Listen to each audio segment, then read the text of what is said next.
ठरलं तर मग या मालिकेच्या 13 मार्चच्या जबरदस्त भागामध्ये आता मात्र इकडे सगळं सगळं सत्य अर्जुन आणि सायली यांच्या समोर आलं असलं तरी हे सत्य आता बाकी सगळ्यांच्या समोर येण्याची वेळ सुद्धा झालेली आहे आणि त्यासाठी अर्जुन आणि सायली यांनी आता खूप मोठा ट्रॅप रचलेला आहे।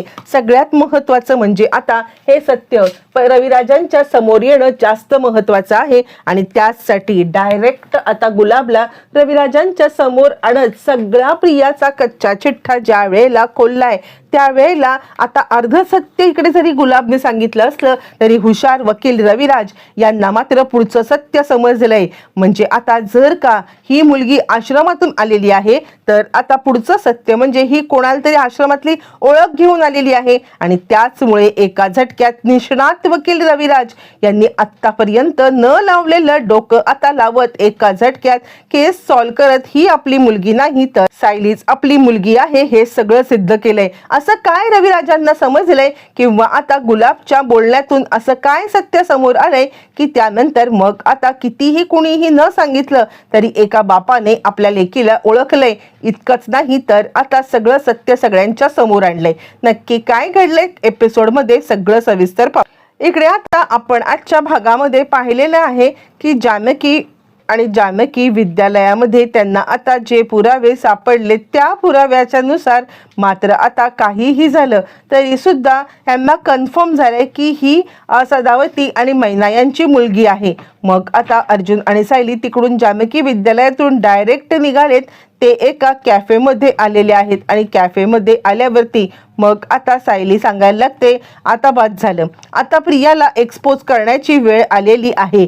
त्यावरती अर्जुन म्हणतो हो पण मी काय सांगतो माहितीये का, हे जर का सत्य आता डायरेक्टली समोर आणलं ना सगळ्यांच्या तर आता बऱ्याच जणांना मनस्थिती होईल। त्यामुळे मला असं वाटते की आपण आता रविराज काका यांना आपल्या प्लॅनमध्ये सामील करून घेऊया आणि त्यांना प्लॅनमध्ये सामील करून मगच आता आपण या सगळ्याचा सोक्षमोक्ष लावूया। म्हणजे आता जर का सिनियरला ही गोष्ट पटली तो प्रतिमात्य आणि पूर्णाजी यांना व्यवस्थितरित्या पटवून देऊ शकेल आणि मला ह्या दोघींची काळजी वाटते। म्हणजे बघायला गेलं तर प्रतिमात्य पेशंट, बघायला गेलं तर पूर्णाजीला हार्टचा प्रॉब्लेम आहे आणि त्यामुळे आपण आता एक एक गोष्ट अशा पद्धतीने हे करूया ना की आता म्हणजे प्रियाचं सत्य पण समोर येईल आणि त्याचबरोबर आता इकडे कोणाला त्रास पण नाही होणार। त्यावरती सायली म्हणते ठीक आहे तुम्ही एक काम करा, मुळातच आता इकडे त्या गुलाबला जर का आपण रविराज काकांच्या समोर उभी केली ना तर आणि तरच आपल्याला एका झटक्यात सत्याचा उलगडा होईल, ही गोष्ट 100%। असं म्हटल्यावरती अर्जुन सांगतो ठीक आहे त्या गुलाबला आता मात्र समोर आणायची वेळ झालेली आहे आणि त्यानंतर हे दोघं जण आता गुलाबला भेट। इकडे तोपर्यंत आता प्रतिमा रविराजांना सांगत आहे की मला सुमनचं खरंच काही कळत नाहीये। म्हणजे आपण कितीही म्हटलं ना तरी सुद्धा सुमन या दुष्ट चक्रातून बाहेर यायला मागतच नाहीये आणि त्यावरती मग आता रविराज म्हणतात आता काय झालं, सुमनचं काही प्रॉब्लेम आहे का? यावरती प्रतिमा सांगायला लागते मला खरंच कळत नाहीये ग। म्हणजे ती आपल्या त्या दिवशी बोलली ना की आता मंदिरात जाते तर ती मंदिरात गेलीच नव्हती, ती गेली होती नागराजला भेटायला। आता मात्र रविराज म्हणतात काय करायचं हिचं, म्हणजे खरं सांगायचं तर आपल्याला फसवणाऱ्या माणसांची हे वाढतच चालले पण त्याच्यामधून आपण आता बाहेरच पडत नाही आहोत ग। यावरती ती म्हणते खरंच म्हणजे आधी आपल्याला तन्वीने फसवलं। तुम्हाला सांगू का मी ज्या वेळेला छोट्या तन्वीचा फोटो पाहते ना आणि त्या वेळेला मला जी आपुलकी प्रेम माया वाटते ना ती मला मोठ्या तन्वीमध्ये वाटत नाही। रविराज म्हणतात सेम, तू जे काही बोलतेस ना तेच सगळं मला वाटतं। मी सुद्धा ज्या वेळेला छोट्या तन्वीचा फोटो पाहतो ना त्यावेळेला खरंच मला खूप आपुलकी वाटते पण ह्या तन्वीला पाहिलं ना की डोक्यात हल्ली तिडीक जाते। यावरती प्रतिमा म्हणते काय कारण असेल हो याचं, म्हणजे खूप गोष्टी अशा आता होत आहेत ना की मला डाऊट यायला लागलेला आहे की या सगळ्यामध्ये आता ही खरंच आपली मुलगी। यावरती रविराज म्हणतात जाऊ दे हा विषय उगाळत बसण्यात काही अर्थ नाहीये। मला नेहमी ज्या वेळेला मी सायलीला पाहतो ना त्यावेळेला मला असं वाटतं की मुलगी जर का असावी तर ती अशी, पण काय आपलं कमनशिबी आहोत आपण की आता आपली मुलगी हरवली, आपल्यापासून दूर गेली म्हणून आता आपल्या संस्कारात नाही वाढली। पण असं म्हणायला सायलीवरती जे संस्कार आहेत तेच तिच्यावरती आहेत मग का, मग का बरं ती आता आपल्यासोबत अशी वागतीये असं म्हटल्यावरती मग आता हे दोघं जण विचार करत असताना रविराजांना अर्जुन आणि सायली यांचा कॉल आलाय आणि सिनियर जिथे असशील तिथे आम्हाला भेटायला ये असं म्हटल्यावरती रविराज म्हणतात का रे काही झालंय का यावरती मग आता अर्जुन सांगतो नाही तू ये तर भेटायला बोलूया आपण. त्यानंतर मग आता सायली म्हणते नक्की काय करायचं तुमच्या डोक्यामध्ये. अर्जुन सांगतो काही नाही मी गुलाबला घेऊन येतोय आणि आता त्यानंतर मग काय करायचं ते ठरवूया असं म्हटल्यावरती सायली आता थोडी घाबरले. नक्की आता रविराज काका कसे रिॲक्ट करतील किंवा त्यांना ही गोष्ट समजल्यावरती त्यांना काय वाटेल हे सगळं सायलीला असं वाटत. इकडे तोपर्यंत अचानकपणे रविराज आणि प्रतिमा या दोघांना पाहिल्यावरती सगळ्या सुभेदारांना आनंदाचा धक्काच बसलाय. अचानकपणे कसं काय यावरती मग आता इकडे रविराज सांगायला लागतो काही नाही अर्जुन सोबत थोडंसं महत्वाचं बोलायचं होतं म्हणून मी आलेलो आहे. आणि त्याच वेळेला मग आता इकडे प्रताप सांगतोय अर्जुन अरे तू बोलला नाहीस की आता रविराज आणि प्रतिमा येते. आता इकडे रविराजांना कळालेलं आहे की अर्जुनने आपल्याला काहीतरी सिक्रेट सांगायला बोलवलेलं आहे आणि त्यावरती ते म्हणतात अरे तसं नाही रे इन जनरल आता मला तो म्हटला होता की तू ये म्हणून असं म्हटल्यामुळे आता मी इकडे खरं तर आलेलो आहे. ठीक आहे एका केसच्या संदर्भात मला आता अर्जुन आणि सायली यांच्यासोबत बोलायचं आहे बस बाकी काहीच नाहीये विशेष असं काही नाहीये. प्रतिमा तू थांब इथे मी आता अर्जुन सायली यांच्यासोबत बोलून येतो. आणि त्यानंतर मग आता रविराजांना सगळं काही सांगायचं आणि या प्रियाचा पडदा आता काहीही झालं तरी फाश करायचा अशा आता आज उद्देशाने सायली आणि अर्जुन यांनी ठिय्या केलेला असतो. आणि त्यानंतर सायली आता अर्जुनला इशारा करते की रविराज काकांना वरती घेऊन जा. आणि त्यानंतर अर्जुन रविराजांकडे पाहतो आणि सिनियर येतोस का तू स्टडी रूम मध्ये आपण आता बोलूया असं म्हटल्यावरती मग आता रविराज स्टडी रूम मध्ये जायला निघालेत. प्रतिमा म्हणते काय झालं काही प्रॉब्लेम तर नाहीये ना. मला आता अर्जुन सायली तुम्ही दोघं जण खूप टेन्स दिसताय. त्यावरती अर्जुन म्हणतो नाही प्रतिमा त्या तू नको टेन्शन घेऊ सगळं काही ठीक आहे. पण हे बोलताना सायलीचे डोळे खोटं बोलतायत हे आता प्रतिमा चांगलंच जाणते आणि ती विचार करते काहीतरी गडबड आहे. सायलीला वाईट वाटते की आपण प्रतिमा त्याला फसवतोय. प्रेक्षकांनो तोपर्यंत ही प्रिया गेलेली आहे ती म्हणजे नागराजला भेटायला.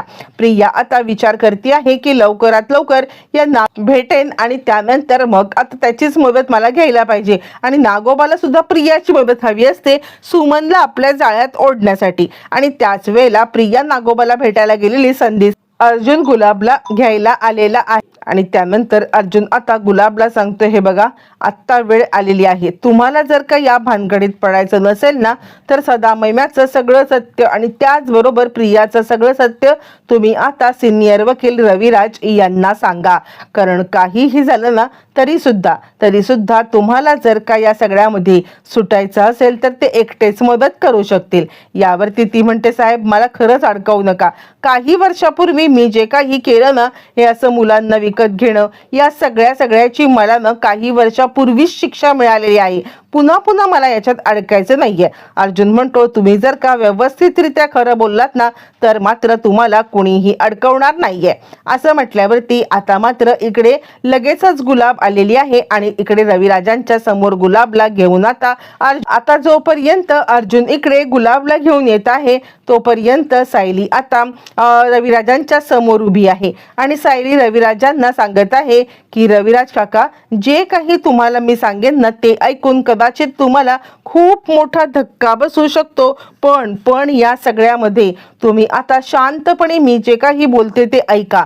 मुळातच आता इकडे तुम्हाला आणि प्रतिमा त्याला नेहमीच असं वाटायचं की ही तन्वी आपल्यासारखी का नाहीये तुम्हालाच काय आम्हाला सगळ्यांना सुद्धा आता वाटायचं. त्यावरती रविराज म्हणतात अगं त्यात काही नवीन नाहीये आता सुद्धा येताना आमचा विषय झाला की तन्वी आपली मुलगी आहे असं कधीच वाटत नाही. त्यावरती सायली म्हणते तेच खरं आहे. रविराज म्हणतात सायली अगं काय बोलतेस तू. यावरती सायली म्हणते हो रविराज काका कारण आता जे सत्य मला समजलंय ना ते सत्य तुम्हाला समजण्याची वेळ आलेली आहे. रविराज म्हणतात काय झालंय ज्या वेळेला तुम्ही दोघांनी मला आता गुपचूप बोलवलं त्याच वेळेला खरं तर मला संशय आला की काहीतरी गडबड आहे, काय झालंय? मग आता सायली सांगते, रविराज काका असं असं घडलंय. मग ती सगळा प्रकार सांगते. कशा पद्धतीने सदा महिन्याच्या इथे गेल्यावरती प्रिया त्यांना पैसे देताना दिसली होती, कशा पद्धतीने मग ते गुलाबपर्यंत पोहोचले, कशा पद्धतीने ते आता गुलाबच्या इथे पोहोचल्यावरती सत्य गुलाबने सांगितल्यावरती ते शाळेमध्ये गेले आणि शाळेमध्ये आता असलेली बबली लोखंडे ही आता प्रिया आहे इथपर्यंतचं सत्य आता रविराजांना सांगितलंय. आणि रविराज म्हणतात, सायली मला त्या गुलाबची भेट घ्यायची आहे, त्याशिवाय आता इकडे मला अजूनही सत्य जाणून घ्यायचं आहे. जर का तू म्हणते आहेस की प्रिया ही तन्वी नाही आहे तर आता मग माझ्या मुलीचं हे काय, तिचं गाठोडं कुठून सापडलं, काय काय आहे, आणि मग माझी मुलगी कोण आहे ती कसं मला कळणार? यावरती सायली म्हणते, हो रविराज काका, खरं तर आम्ही प्रिया तन्वी नाही इतकाच शोधण्याचा प्रयत्न केला, पण आता खरी तन्वी कोण आहे हे मात्र आम्ही काही शोधू शकलेलो नाही आहोत किंवा आम्ही तसा विचार पण नाही केला. पण एक वडील म्हणून तुम्हाला ही शंका येणं बरोबर आहे. कदाचित तुम्हाला गुलाबकडून तुमच्या प्रश्नाची उत्तर मिळू शकतील. असं म्हटल्यावरती रविराज आता इकडे गुलाबची डोळ्यात प्राण आणून म्हटलात तरी सुद्धा चालेल अशी वाट पाहत असतात. बरं, तोपर्यंत अर्जुन आता गुलाबला घेऊन आलाय आणि डायरेक्ट आता इकडे प्रियाच्या समोर गुलाब, प्रिया, रविराज एका वेळेस सगळ्यांच्या समोर आता आलेले आहे. मग ज्या वेळेला गुलाब आता समोर आले आणि गुलाब सांगत आहे, बरोबर आहे अर्जुन, सायली मी तुम्हाला जे सांगितलं ना ते बरोबर आहे. खरं तर ही आता बबली लोखंडेच आहे. म्हणजे खरं सांगायचं तर आता मी हिला ज्या वेळेला आधी मी ओळखलं होतं ना तेव्हाच मी ओळखलं होतं की ही बबली लोखंडे आहे. पण खरं सांगायचं तर हिने मुखवटा पांघरला होता की ही तन्वी आहे. आणि त्यावेळेला जर का मी काही तुम्हाला सांगायला गेलो असतो तर तुम्ही कदाचित माझ्यावरती विश्वास ठेवला नसतात. तुमचा तिच्यावरती इतका विश्वास होता. पण हो, हीच बबली आहे, मुळातच ही बबली आहे. हे मी कसं ओळखलं तर आता हिच्या जन्मखुणेवरून ही बबली आहे हे आता हिच्या लक्षणांवरून पण मी ओळखलं. ज्या वेळेला सदा मैना यांची आता 5वी मुलगी ही आता चोऱ्यामाऱ्या करते किंवा आता ती सहज काही जाता येता दुकानातल्या वस्तू उचलते, ही गोष्ट मला कळली. माझी हिच्यावरती नजर होती. मी त्यावेळेला अशीच कामं करायचो आणि त्याचमुळे मी हिला आता शोधून काढली. हिला शोधून काढल्यावरती मग आता हिला ती सगळ्या चोऱ्यामाऱ्यांची कामं शिकवली. 1 नंबर होती चोरीमध्ये, एक्सपर्टी पोरगी. आणि चोरी करतानाच ही एकदा पकडली गेली. हिला आता म्हणजे बालसुधार गृहामध्ये टाकलं होतं. पण तुम्हाला माहिती आहे का, त्या बालसुधार गृहामधून सुद्धा आता ही पोरगी चोऱ्या करून पळून गेली, माझ्या इथून चोऱ्या करून पळून गेली. रविराज म्हणतात, काय बोलताय तुम्ही? पण आता जर का ही तन्वी नाही आहे तर आता हिच्याकडे ते गाठोडं कसं आलं? त्यावरती गुलाब आता सांगायला लागते, ते तुम्ही शोधा.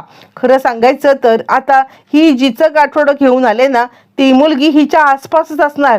हिने तिची ओळख लपवले. बघा बरं, हिने तिचं काही बरं वाईट पण केलं असेल, काही सांगू नका.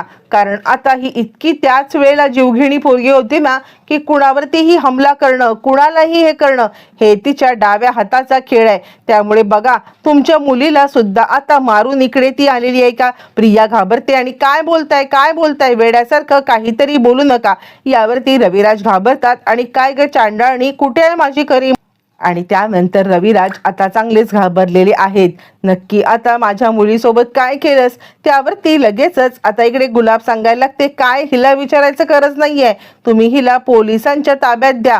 पोलिसच 3rd डिग्रीचा वापर करून हिच्याकडून सत्य बदवून घेतील. कारण काहीही झालं तरी सुद्धा मला असं वाटतंय ना हिने तिचं बरं वाईट केलंय. आता प्रिया मात्र ओरडायला लागते, नाही मी काही नाही केलेलं आहे. मी तर आश्रमामधून गाठोडं चोरून आणलं, ते ह्या सायलीचं होतं. एका झटक्यात प्रियाने आता गोष्टी कबूल केलेल्या आहेत प्रेक्षकांनो. आणि प्रिया मात्र या सगळ्यामध्ये अचूक अडकलेली आहे. रविराज म्हणतात, काय? त्यावरती तिच्या तोंडून सत्य निघून गेल्यावरती सायलीचं गाठोडं आपण चोरलंय हे सत्य स्वतःच प्रियाने कबूल केलेलं आहे प्रेक्षकांनो. आणि एका झटक्यात प्रिया तन्वी नाही हे ज्याप्रमाणे सिद्ध झालेलं आहे त्याचप्रमाणे आता इकडे सायली तन्वी आहे हे सुद्धा तिने सिद्ध करून दाखवलेलं आहे. एका झटक्यात मालिकेची सगळी समीकरणं बदलताना आपल्याला दिसत आहेत. मग त्या रविराज आपल्या लेकीला जवळ घेतात. कुणी काहीही म्हणो तरी मला आणि प्रतिमाला आत्ता आधीपासूनच वाटत होतं की तूच आमची मुलगी आहेस, पण बघितलंस नियतीने कशा प्रकारे डाव रचलाय. आणि त्यावरती अर्जुन म्हणतो, सिनियर तरी सुद्धा आपण आता DNA टेस्ट करायची आहे. काहीही झालं तरी आत्ता कोणती रिस्क मला घ्यायची नाहीये. रविराज म्हणतात, ते तर करूच, पण माझं मन मला सांगते की हीच माझी तन्वी आहे, हीच माझी तन्वी आहे. प्रेक्षकांनो, एका झटक्यात मालिकेची समीकरण बदललेत आणि एका झटक्यात रविराजांनी आपल्या मुलीची खरी ओळख आता मात्र समोर रविराजांच्या आलेली आहे.